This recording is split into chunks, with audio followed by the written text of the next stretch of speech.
Hey everybody, this is for class on November 17th. Let's turn today to the end of World War II and the dawn of the Cold War, which would come to define much of the next generation, all the way up until 1989, 1990. Very long stretch of time. So, yeah, let's turn to that. As we know, Allies closing in on Germany from both sides, the Russians coming from the east, Americans coming from the west, and finally it happened, the fall of Berlin. For the long siege between April 16th and May 2nd of 1945. Great picture of Russians and Americans meeting in Germany, and it was done. As we know, during the long siege, Adolf Hitler, right, continuing to meet with members of the Hitler Youth, insisting that he still would prevail through all of this, but that just seemed completely impossible as the Russians moved in further, more and more quickly from the east. Guys standing on top of that building, waving the Russian flag. German civilians frantically being trained to fight off invading Americans. An old guy with a rocket launcher. Hitler was believed to have spent his final days down in his bunker with Albert Speer, who was his personal architect, the Nazi architect, looking at models of the future Berlin, the huge dome that he would build, the huge structures he would build. Of course, everyone knew this was a crock. Most people had run. Speer was one of the last to go, and it is widely believed that Hitler committed suicide by taking cyanide pills along with his mistress, Eva Braun. Don't know a whole lot about her, but yeah, it is believed that his body was quickly removed and burned outside. So, Hitler dead. Imagine reading that for the first time. Imagine discovering that. So it seems to be done in Europe. A bit more to say, though, about Europe, as we'll see. But what about Japan? We talked about the major battles in the Pacific, Okinawa being the most recent one, and U.S. Marines learned exactly how fierce Japanese would be when it came to defending the homeland. These stunning images of Japanese civilians preparing to fight invading U.S. Marines till the very, very end. Well, President Harry Truman was briefed on the situation. And he was told, of course, that there was an alternative to an invasion of the mainland. And as we know, he took that alternative. The Manhattan Project, so named for the nuclear physicists project in New York University, there in Manhattan, had been developing enriched uranium in certain places around the country, one of them out in the hills of Kentucky. How does it work? A nuclear bomb.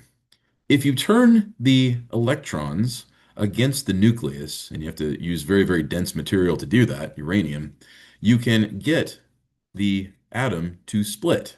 And in doing that, it releases all of the energy that holds the atom together. So Albert Einstein had taught years before, in the belief that that energy could be harnessed for constructive reasons. The process of building this weapon, though, was a long chain of engineers and people who didn't really know what they were working on. It was all very secret. It was all in a need to know basis, and only the highest levels of military and the scientists themselves knew what was happening. Well, the lead guy in the project, as we know, was Robert Oppenheimer, uh, student of Einstein, brilliant physicist. And so the project was moved to Los Alamos, New Mexico, out in the desert. And that big, huge ball was hoisted up into a tower, metal tower. And inside that ball, they would use the electromagnetic force to turn the turn the electrons against the nucleus and split the atom. What would happen? There was some speculation about what might happen. No one was entirely sure. Maybe nothing. Or maybe it would start a chain reaction that would go on forever. Then what? Well, what did happen, as we know, was that the bomb detonated. Guys in bunkers with goggles on and thick sunscreen covering their faces, and they counted down. A sheer of blinding white light, the purest light you can imagine. Dimmed and then rising from the ground was that distinctive mushroom cloud, the single largest explosion, man-made explosion ever in human history. That's just the atomic bomb. As we'll see, they get even bigger in the coming years. So now it's a weapon. Oppenheimer reflected on this in later years. We knew the world would not be the same. Some of us laughed, some of us cried. Most people were silent.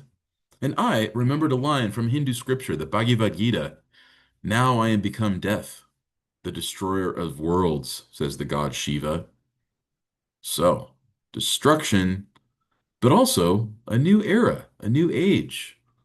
Indeed, we're still in it, the nuclear age. It's changed quite a bit from the Cold War, but yeah. Well, immediately, the order was given. Once Harry Truman was briefed on this, he gave one final warning to Imperial Japan as he was away at the Yalta Conference, or sorry, yeah, the Yalta Conference, that they should step down now, retreat from the Pacific, and surrender. Of course, no response. And Truman did not even blink. Do it, he said. And so, the Enola Gay, a B-52 bomber, the biggest bomber of the war, right? B-29 was the more common one. Now it's the B-52, took a nuclear weapon. It was, one was called, there were two of them. One was called Fat Man, one was called Little Boy because of their distinctive shape, and flew high above the city of Hiroshima in southern Japan on June 6th of 1945. The city had been largely spared heavy bombing compared to Tokyo and other places in Japan, and it was actually on purpose because they wanted to see the effects of this weapon. Residents of the city would have looked up and seen the bomber way, way overhead with its distinctive contrail behind and watched a small black dot drop out of the bottom, down, down, down, and then a parachute would deploy to slow its descent. Because technically the bomb doesn't hit the ground. Its real destructive force comes from being several yards above the ground. And sure enough, the sheer white light, the blast, and the mushroom cloud. A few days later, August 9th, the other bomb was dropped on Nagasaki. And the message was sent to the Japanese that we intend to keep doing this to one Japanese city at a time until surrender. The images from Japan of that blast zone, anybody within a couple miles of the initial detonation was incinerated instantly, nothing left. People a few miles outside the blast zone, outside of ground zero, I should say, suffered severe burns, maybe survived if they hid behind something sturdy, a building or some kind of structure or underground. But even then, the blast, the burn, the heat would kill them pretty quickly. People on the outskirts of the city, right, had a better chance of survival, except, of course, for radiation poisoning. Truly, we have unleashed a monstrous new weapon and introduced an entirely new era. Back in Europe, though, the monstrous use of war against civilians was discovered in a whole different kind of way as the Allies closed in on Berlin, like we said, and started liberating concentration camps. Quite a few of them. The biggest ones, places like Auschwitz, were liberated by the Russians coming from the east, but the Americans liberated Birkenau and Dachau and a handful of others. Dachau, they discovered 522 survivors inside this camp. What had it been for? American GIs were baffled when they first saw it. They weren't sure. Were they political prisoners? It seems like a lot of them for political prisoners. What were they? Well, they found out pretty quickly they were almost entirely Jews. All of the Nazi anti-Semitism we'd heard about for so long had finally turned against this class of society, not just in Germany, but across Eastern Europe, remember. Many of them were Polish and Russian and Ukrainian Jews. Discovering the bodies in the trains, discovering the incinerators and the gas chambers and all of it. It had been an attempt by the Nazis to systematically exterminate 8 million people. They would have succeeded had the Allies not closed in and liberated the camps and fought the German army back. What to do in this situation? What to do about the perpetrators? It was a baffling question. Well, immediately General Eisenhower and George Patton were notified. The two, Eisenhower and Patton, his second in command, they were given the tour of the camp. They were shown what had happened. Certain troops had some eyewitness accounts, including some nurses. Here's Lieutenant Marie Knowles Elfritz, 130th Evacuation Hospital, to take 1,500 patients into a 400-bed hospital had to be madness. That fact became our madness as nurses. They're used to treating soldiers. Now they're treating these victims of a massive attempt at human slaughter. And it proved to become a tremendously overwhelming job, she said. Clinically, it was a matter of sorting the dead from the living and deciding who would live for at least 3 days or more, and to make all those we found as comfortable, and maybe to begin the process of treatment, if possible. It seemed to take 1 to 3 days for us to convince some of them that they were actually free at last. And when the reality came, they simply closed their eyes and died in the peace and freedom. Another one observed, from German civilians nearby, we started to get these people to come up by the truckload. German civilians, right? Told them to put on their best clothes, their Sunday best, and then made them dig the graves for the bodies and collect the bodies too. Grisly task, but it had to be done, and Eisenhower agreed. So German civilians were made to do this to make sure that there was no doubt at all about what happened as wagon load after wagon load of bodies came to the gravesite. Well, what to do about all of this?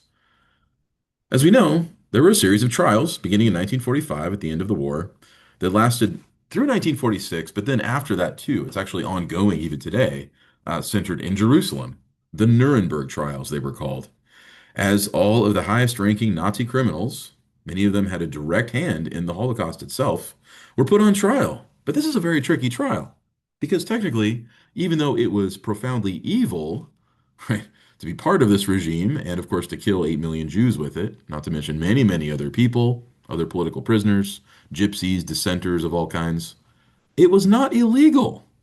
Weird as that sounds, there simply was no law under which to convict these guys for what they had done. So, what to do? Well, it fell to Justice Robert Jackson of the U.S. Supreme Court, in fact, American judge on the U.S. Supreme Court, to preside over the Nuremberg trials and figure out exactly how to convict these guys. And he was in the awkward position of having to come up with laws, basically draft laws, international laws, under which to convict them. Technically, that's what's called an ex post facto law. And if you remember the Constitution, that's explicitly prohibited. But then again, it's only prohibited in domestic law. Internationally, it's perfectly fine. And so laws were made up specifically to convict Nazi war criminals. Quite a few of them took the stand, talked about their experiences, talked about why they had joined the Nazi regime. Some of them were absolutely unapologetic. Hermann Goring, in particular, creeped everybody out. He was unrepentant to the very end.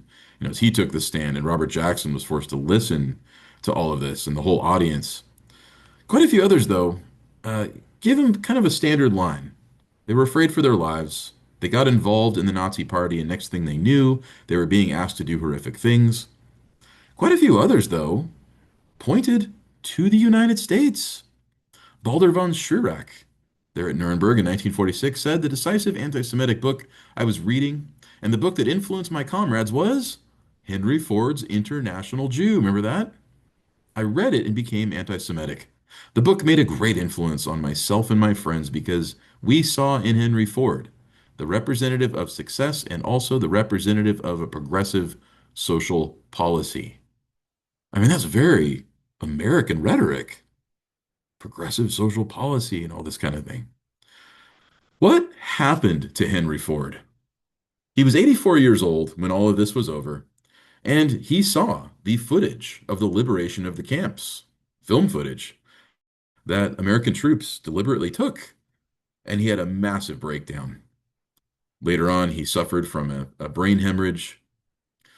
One of his close assistants, who'd worked for Ford Motor Company, Josephine Goman, in a memoir that was unpublished until later, said this: the man who had pumped millions of dollars into anti-Semitic propaganda in Europe, because remember he'd helped fund the Nazi Party in the early days, back in the 20s, now saw the ravages of a plague that he had helped spread.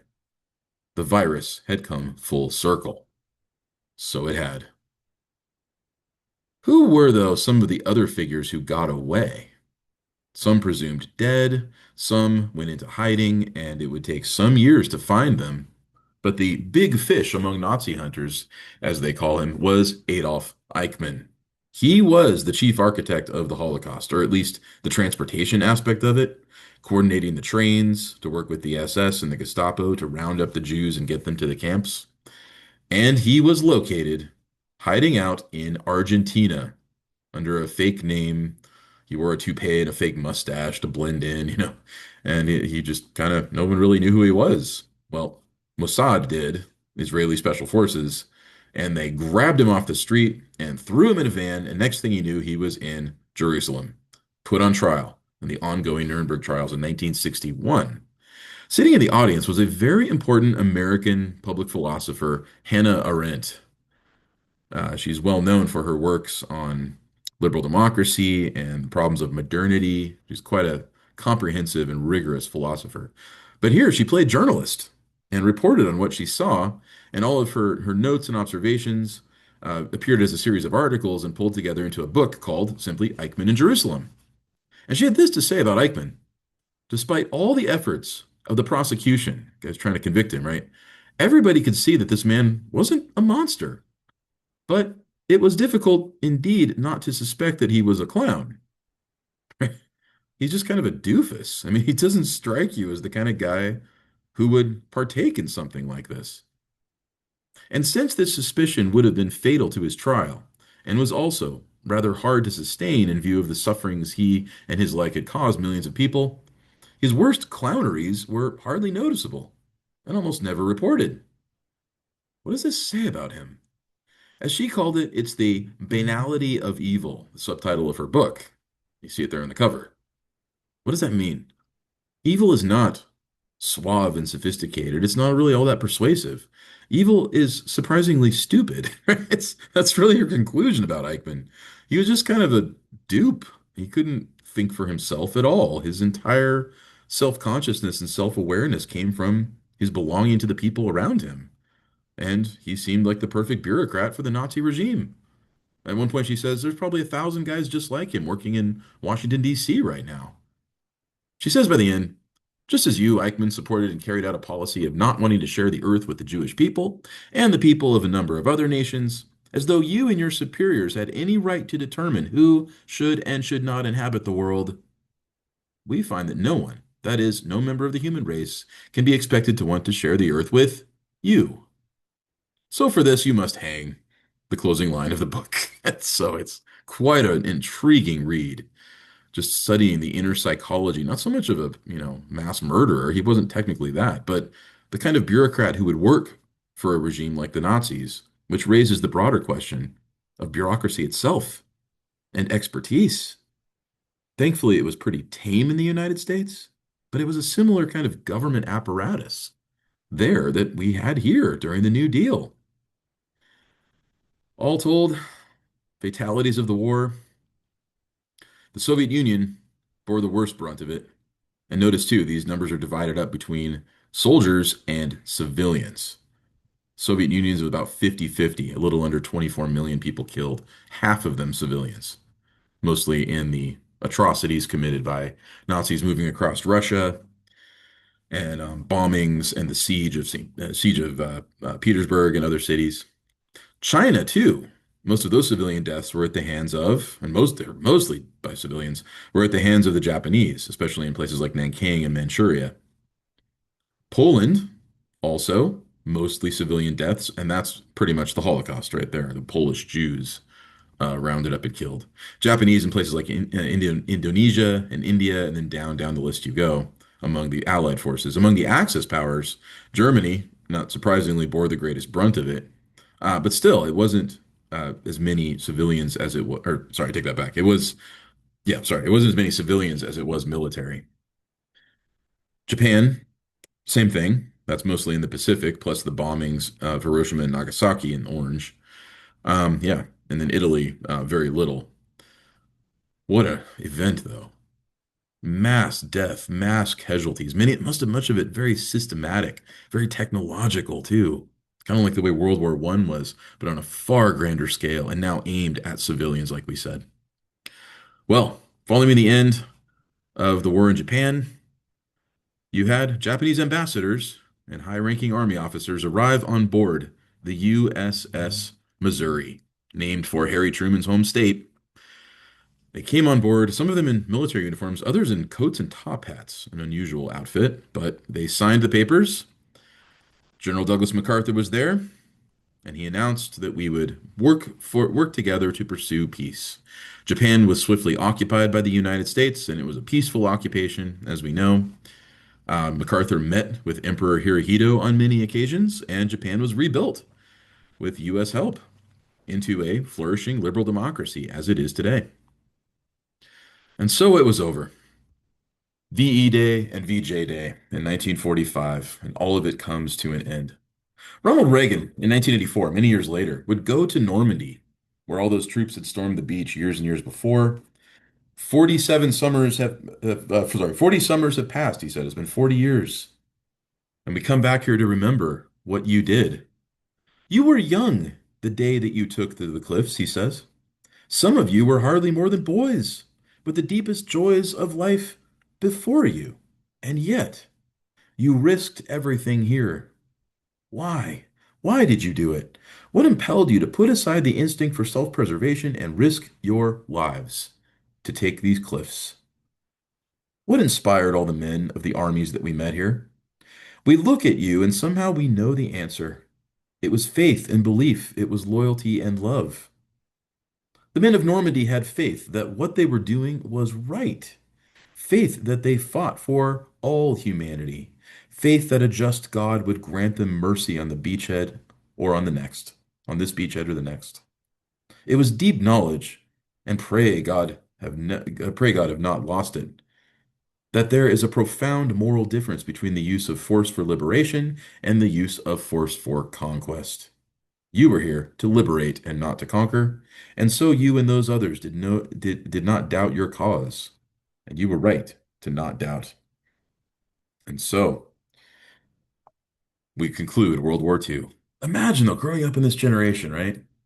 You're in your early 20s, to have an entire generation of you and everybody you know who's your age with a single-minded goal to win this war and to do it for a cause that you are certain is just and right. Have we ever experienced anything like that since? So, coming home then, what a different story. A bit of a tasteless ad. After total war come total living. Suburbia. Comfortable, easy, middle class life. The post war economy continues rip roaring and booming, right? Even though the war is over. That's always a bit of a risk, remember, because the 1920s was also booming. And then we hit the Great Depression. Is it going to happen again? Could have, but it didn't. We see an amazing shift in American culture at this time toward domesticity, right? These ads for troops coming home to their girlfriends and they're going to get married and they're dreaming about a house. Always about the houses. And notice this is an ad for General Electric, of course, who makes appliances for your house, right? Whitman's Chocolates, as they're looking at the blueprint. Tires, General Tire Company. So, some of these really told it like it was, too, right? Especially the silverware ads. What's going on here? Well, as we know, what happened as the soldiers came home and got married? A baby boom, a huge spike in demographics and population. Do you see the connection here between these two? No, I'm just kidding. The baby boom, then. U.S. births from 1940 to about 1980 and really reached their peak through the 1950s. There you go. People born between 1946 and roughly about 1960, right, are considered the baby boomers. You probably know some. My parents are baby boomers, right? We've had three American presidents all born the same year, 1946. Can you guess who they are? Bill Clinton, George W. Bush, and Donald Trump, all born the same year, making them quintessential baby boomers. They're getting older, of course. As we know, they're not the young sprite, members of that generation they used to be. But yeah, you see this shift in demographics because, of course, their kids are Generation X, that's me, Generation Y, Generation Z, right? These ripples in demographics where each generation tends to have kids at relatively the same time. What does this do to us? What does this do to U.S. demographics? Yeah, we'll unpack that more as we move along and certainly trace the coming of age of the baby boomers in the coming years. Harry Truman's number one goal, though, upon entering the presidency, domestically anyway, was to maintain the New Deal legacy as best he could with what he called the Fair Deal. So we've seen Theodore Roosevelt's Square Deal. We've seen FDR's New Deal. Now here comes the Fair Deal. Again, presidents get in the habit of naming their whole policy agenda under one title. What was it about? Well, obviously, the NRA is gone. Remember, the Supreme Court struck it down. So too the Agricultural Adjustment Agency. But what about Social Security? What about the National Labor Relations Board and a few other long-term New Deal policies? Truman is fiercely defensive of them. He'd been supportive of them back in the old days, and he still is now. And he had every intention of not only maintaining them, but maybe even expanding them as best they could, as best he could. Problem is, he is up against a Congress who is extremely hostile toward this idea. A growing number of conservative Republicans and conservative Democrats, because remember, conservatism spread across both parties in those days, firmly opposed fair deal ideas, and it just wasn't going to go anywhere. He proposed a healthcare plan, though, which was a very ambitious thing for a president. We've never seen anything like that. Maybe Theodore Roosevelt came close with the Pure Food and Drug Act, but that's nothing like government that will pay in some way or another for your healthcare. Well, the American Medical Association really came out swinging against that. That's what they called socialized medicine, right? Basically, socialism over your healthcare. And if it can take over healthcare, government can, well, what else will it take over? And so the pushback against this was really intense, even though Truman defended it as best he could as not socialism. No, but still, no such luck. Truman just could not persuade the American people that this was any kind of solution. He famously said in his speech to Congress, "All of you, I'm sure, have heard many cries about government interference with business as quote unquote creeping socialism. Well, I should like to remind the gentlemen who make these complaints that if events had been allowed to continue as they were going prior to March 1943, remember the New Deal? Most of them would have no businesses left for the government or for anyone else to interfere with. And almost surely we would have socialism in this country, real socialism." So he was a true believer that the New Deal actually did solve problems. Of course, the general consensus of historians is that's not true. But notice the end. If you don't adopt this progressive policy, whether healthcare or anything else, you will end up with real socialism, he insisted. And that was the argument of the progressives back in the old days. If we don't solve our problems through government power, it's going to be moving people more and more into the radical leftist camp. So to prevent that, show that government can be responsive to their needs. Truman is echoing a very old progressive idea when he says this. Well, Congress is finally overtaken in 1946 by very conservative Republican faction, and like we said, a lot of conservative Democrats too, and they're led by Robert Taft, Senator Robert Taft, whose dad was none other than William Howard Taft. Remember him? And Robert Taft was very well trained by his dad to be a conservative Republican politician. And this faction in Congress really, really puts Truman under tremendous pressure. It came to a head when when the Senate and the House both passed the Taft-Hartley Act, an act that would use the National Labor Relations Board, which used to be there to protect unions, remember? Now will be used to regulate them. It came to be called the Slave Labor Bill by its critics, and Truman agreed it was.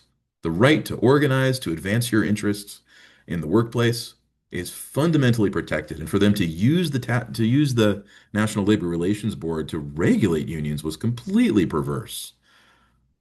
The propaganda against it was quite intense, calling on Truman to veto, veto, veto, and he did in June of 1947, only to see Congress organize and override his veto. And he was forced, finally, to enforce a law that he never actually signed. One of the few major overrides we've seen in our history. And so, yeah. What about, though, communism? The threat of communism. Let's talk about his speech about this on Wednesday when we meet, because it's worth unpacking. But he gave a speech when he vetoed what was called the Internal Security Bill, which required all far left groups, especially communist groups, to register with the FBI or else. He vetoed it. It never happened. Why? Because he wanted to defend communists? Absolutely not. because he wanted to defend free speech and free association. Let's talk about that on Wednesday. It's a very interesting speech, and we'll look at. Truman is also the first major president to turn very careful attention to civil rights. He gave an address to the NAACP on the steps of the Lincoln Monument, kind of a hallowed ground sort of place, to a bunch of NAACP activists who really didn't have much hope for the Democratic Party ever doing much for them. But Truman said, nope, we do now. At least Northern Democrats do. Can't speak for Southern Democrats. But as president, anyway, Truman promised that he would advance civil rights as best he could. He said in that speech, "It is my deep conviction that we have reached a turning point in our country's efforts to guarantee freedom and equality to all citizens. Recent events in the United States and abroad, the war, have made us realize that it is more important today than ever before to ensure that all Americans enjoy these rights." And when I say all Americans, I mean all Americans. What to do? Well, his first step was to release a very famous White House report. Usually Congress does these kinds of reports, but no, this is a White House one called To Secure These Rights, taking a line from the Declaration of Independence, showing all the social research and all the data on exactly how racial segregation really did harm blacks when it came to housing, when it came to education, every aspect of life. The idea that it was somehow separate but equal, that phrase that justified it since clear back in the Plessy v. Ferguson case in 1896. No, there is no separate but equal here. Separate leads to inequality. And not only that, it harms Black Americans. Now, notice what this meant. It wasn't that they were seeking broad social equality as we think of it today or racial equality. No, it was simply that they were entitled to certain rights as Americans, to educate their kids well, to have a decent job, to be able to vote, and all these things. Voting especially, right? And they were denied those rights. That's it. Don't they have a claim to those rights? It doesn't mean that white people will be forced to be friends with black people, was often the way critics interpreted it. No, it's just that they have an entitlement to their basic rights. And it went nowhere. I mean, it's a very thorough study, and it came up with these very vivid visuals explaining exactly how bad segregation was for blacks, but Congress just would not budge on it. The Southern Democrats, of course, really wouldn't budge, and so it was just going nowhere. So Truman turned attention to what he did have power over individually as commander in chief, the U.S. military, considering the way that so many American blacks had served bravely in the army in Europe, and some in Japan, and some in the Pacific against Japan. Quite a few black women had served as nurses, but of course they are in segregated units as they had been since the Civil War. He started thinking, what could we do with the military? What could we do? He toyed with the idea of mandating desegregation. Well, finally, the incident that shocked the nation. Isaac Woodard, an army vet who had served his country in Europe, was pulled off a bus somewhere in Virginia as he's making his way home and blinded by a group of thugs, this violent attack against him. Well, Truman was outraged, as was much of the country. For the first time, one of these violent attacks really hit a nerve for a lot more people than usual. You hear about the lynchings and you kind of shake your head and go, oh, it's too bad. But something about Isaac Woodard, the fact that he was a veteran who served his country, was an outrage that this would happen to him. And so Truman gave the order, Executive Order 9981, to desegregate the military immediately. No longer would we have segregated black units. All would serve together. Good move on his part, but still, it's kind of minimal. Couldn't he have done more? Well, he admitted it was all I could do given the circumstances. What effect did Truman's position on civil rights, though, have on the Democratic Party? Very close ally of his, who was very supportive of civil rights, was Hubert Humphrey, senator from Minnesota. We'll hear more from him later. But he announced at the Democratic National Convention in 1948, as Truman is eyeing re-election, he did the math and realized something very important about the Democrats. Did they need the white Southern Democrat vote as much as they used to? Not anymore. And so he announced there at the convention, we're going the route of civil rights as a matter of human rights. We're getting over states' rights, which was always the mantra for Southerners. We're done with the old Democratic Party. It's time for a new and progressive Democratic Party.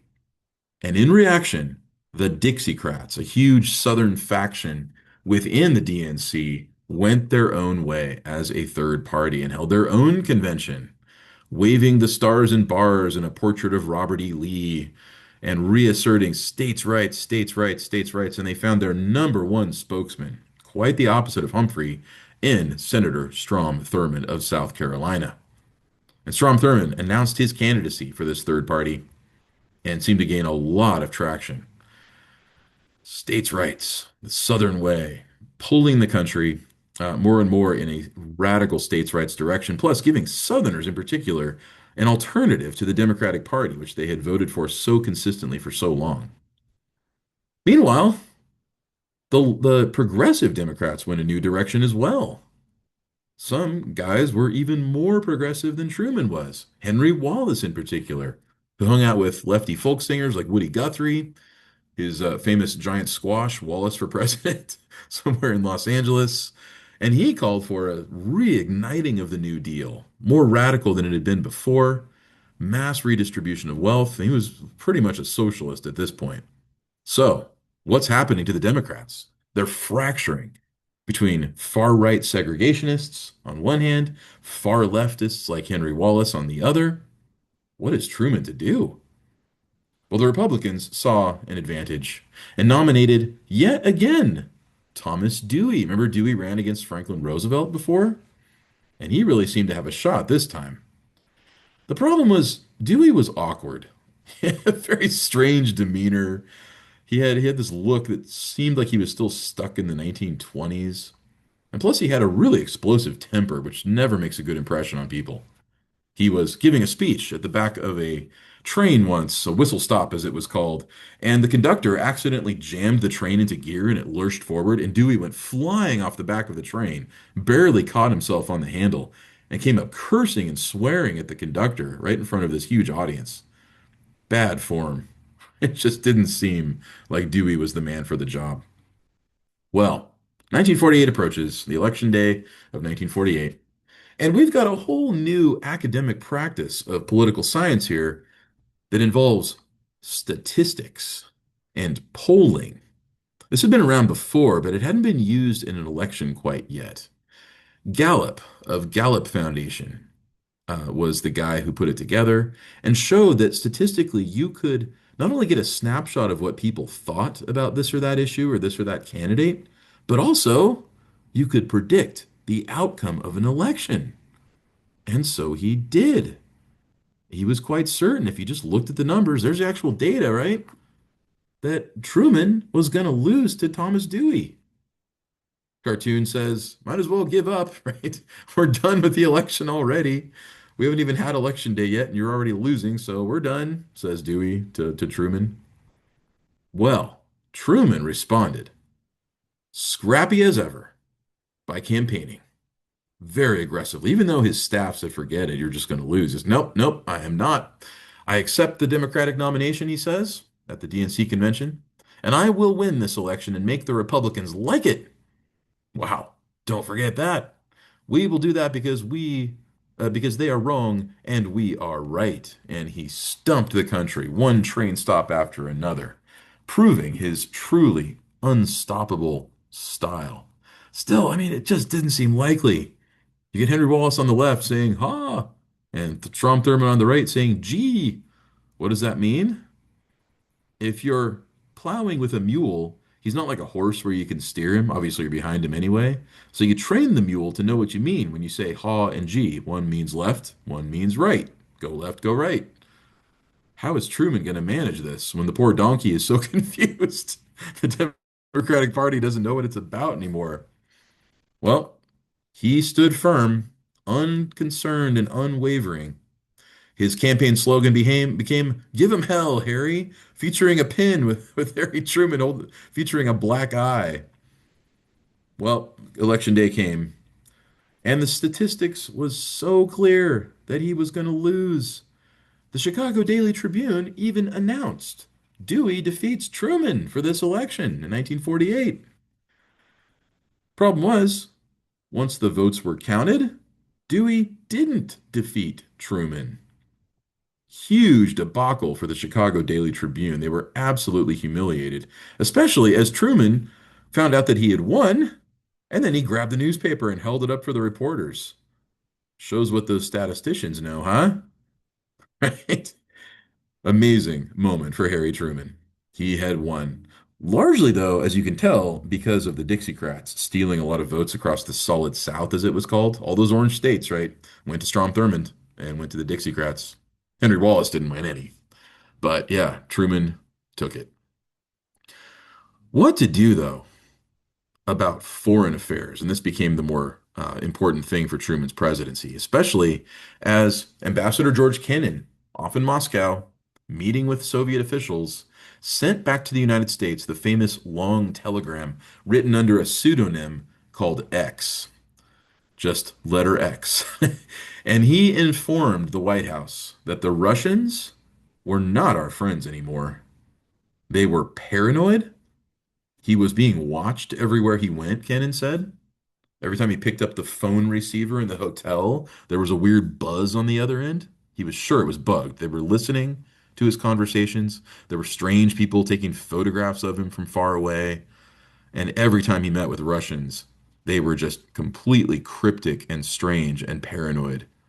Joseph Stalin had emerged triumphant as the leader of the Soviet Union through the course of World War II, and now stood at the height of his power as a supreme dictator of this country.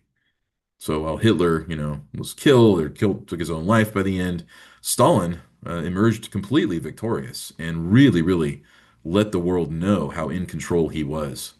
A kind of cultural revolution had taken place in Russia, where Stalin portrayed himself as the father of his country, carrying on the ideals of Vladimir Lenin. There's Lenin in the background, right? And ready to bring up a whole new generation of Russians steeped in communist ideology, right? Certain of their cause of central planning and government power. Whereas Hitler had the Hitler Youth, remember them? The Soviets had the pioneers, as they were called, the kids who wore the white shirts and the red kerchiefs, symbolic of their devotion to communism. The level of control, though, that Stalin had, the spying internally of everyone kind of watching each other and reporting each other to the secret police and everyone answering to him, the tendency of people to just disappear if Stalin didn't like something they said or even a look they gave him. Off to the gulags, the prison camps in Siberia, they went. He was a truly terrifying dictator, and he would hold power for quite some time more. And his power extended further and further west. The expansion of Soviet communism into Eastern Europe. It had been there already, of course, because they had defeated the Nazis and pushed them back, back, back. But all of the countries that they had liberated, they now controlled. The agreement, though, among the Allies was what? He would back the Russian army out of those countries and let them be independent again. And he didn't. He told Harry Truman to his face that he would do that.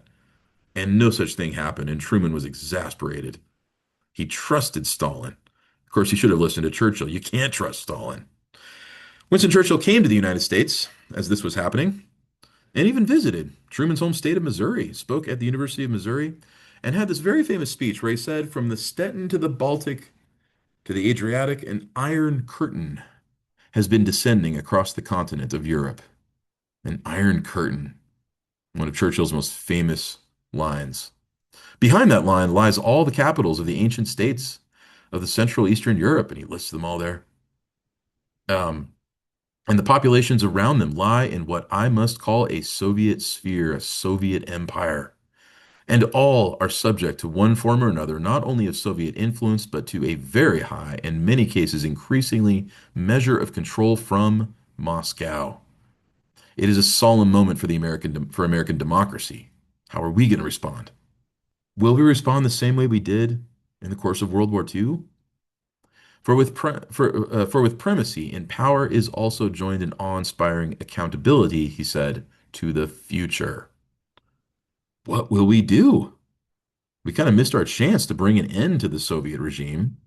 Now what? Oh, come on, Churchill, critics said. There's no Iron Curtain. That's just a rhetorical trick. It doesn't actually exist. And the Soviets will back out eventually. And yeah, yeah. Well, how right he turned out to be. It fell to Truman to really answer that call. First of all, by giving emergency aid to Greece and Turkey there in Eastern Europe, who were yet to fall to communist influence, but they might. What to do to prevent that? We have to give them aid quickly, food aid, infrastructure to rebuild their country. But what would the long-term plan be? I mean, it's asking 400 millions to Greece and Turkey is one thing, but that's sort of a short-run plan. There's the US dollar marching off to war in terms of aid, but it was very clear that there had to be something more, a long-term plan here. Well, it came to be called the Truman Doctrine. What would it be? Let's make sure that countries around the world have an incentive to not go communist, to resist Soviet influence. Will they choose the Liberty Hotel or the Russian Hotel?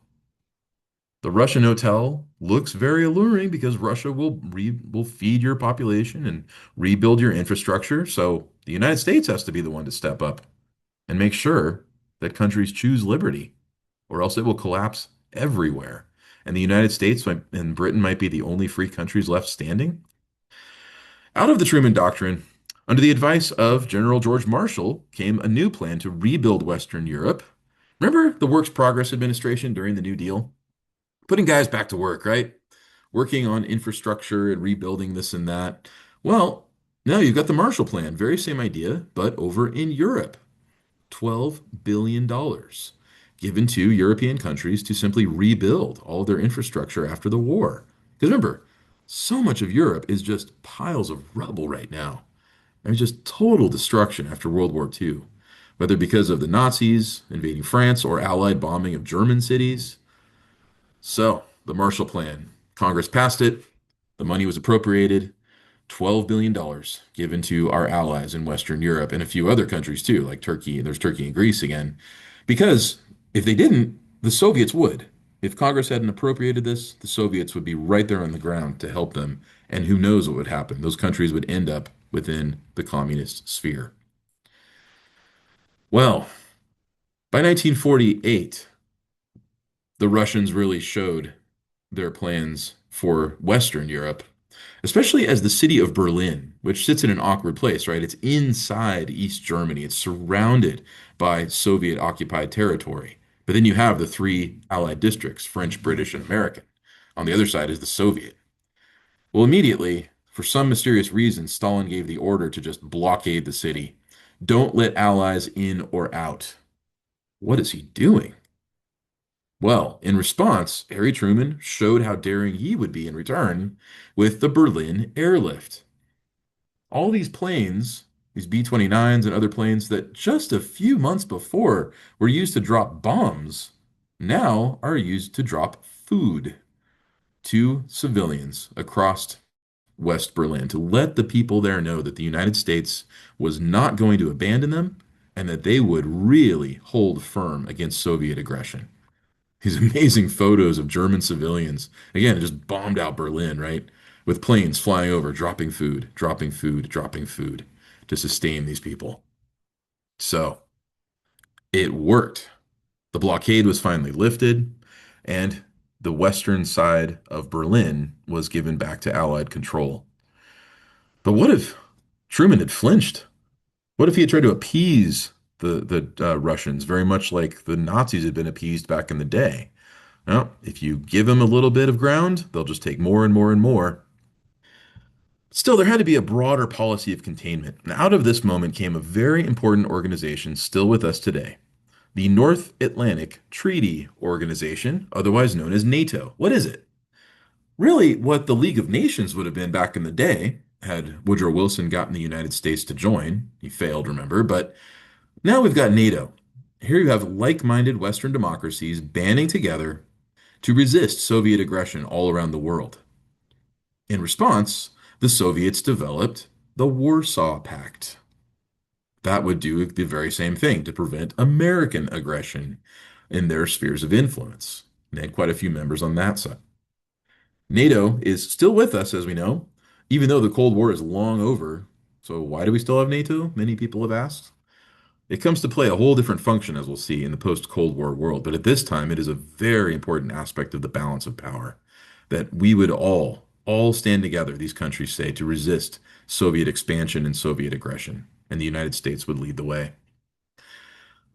About this time, too, following the revelations of the Holocaust and the Nuremberg trials, the United Nations agrees to accept a very important new constitution for the state of Israel in May of 1948. An idea founded by a guy way, way back at the turn of the century. You see him there on the wall, and I'm blanking out on his name. Anyway, there's a guy, Theodor Herzl. I got it. Theodor Herzl, who had said that the answer to what Jews, the Jewish problem, as it was called, was what? Assimilation? Just cast off their Judaism and, join liberal democracy? Or travel and live in countries like the United States that had religious liberty? Or what? Well, his solution was simple. We take back the Holy Land. We take back the land of our ancestors. Israel or nothing. He was famously asked by one reporter, "So, you guys get together and, read the Torah and talk about Jewish heritage and Jewish spirituality?" He goes, "No, no, we do rifle practice." So, he was a tough, tough guy. Didn't live to see this happen, but he set in motion what was called the Zionist movement, that Israel would take back its promised land.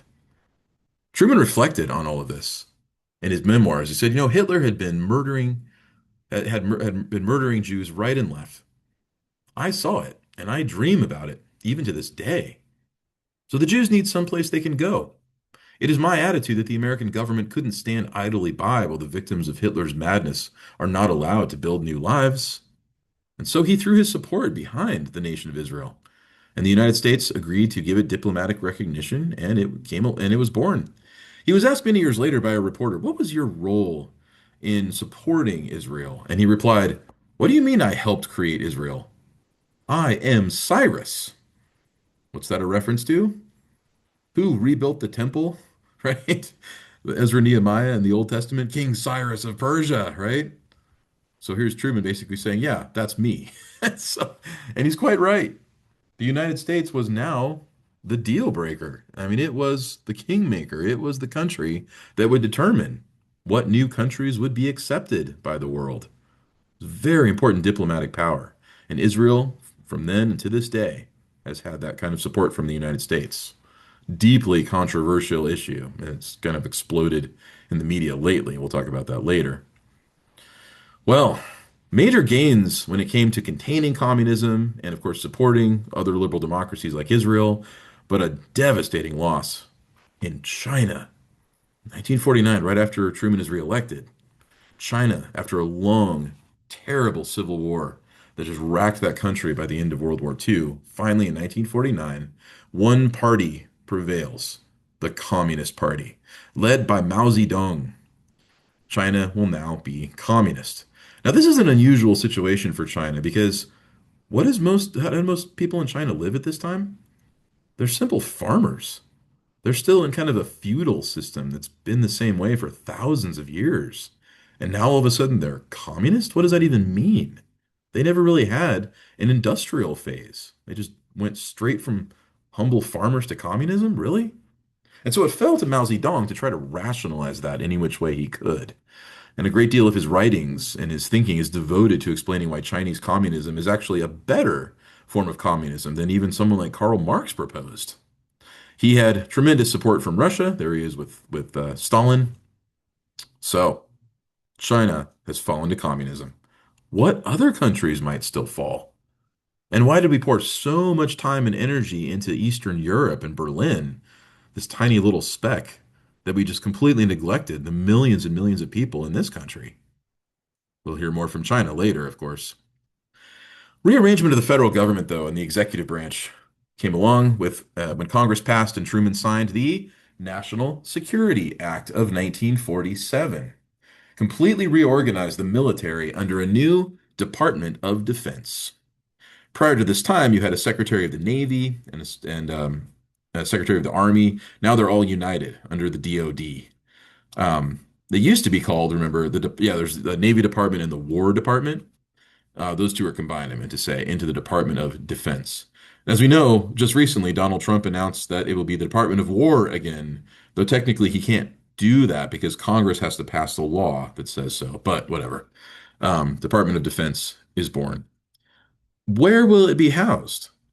A huge building was under construction back in FDR's day.